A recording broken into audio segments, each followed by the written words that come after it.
jeans ko. Tapos meron pa. Ito, maganda raw to sa katawan. Salt. Oh, yan ang mga regalo niya. Pasalubong niya galing sa Okinawa. June 10. Oh. Medyo matagal kong hindi nabuksan yung regalo ng anak ko dahil sa ako ay sobrang malasikat. 1 month na ang nakalipas.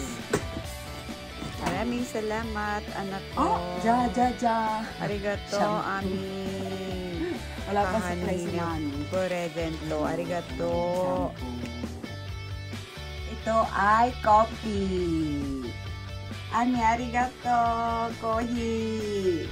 Soshite, kore wa? Nani?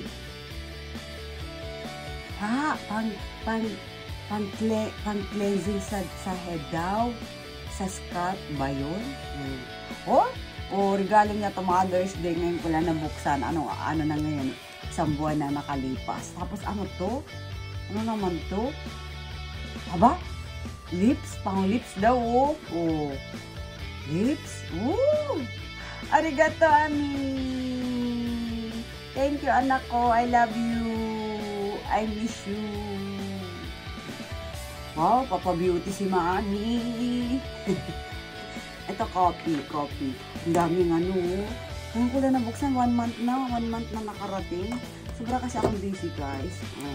Ito naman doon sa aking Haponesang kaibigan. Meron pa yung sa pagkain ng mga pusa. Nandun. Tapos yung panlagay dito sa room para hindi pumasok ang insekto. Padala niya. Grabe, diba? Mapagmahal ang anak ko. Ayan. Copy. Thank you, anak ko.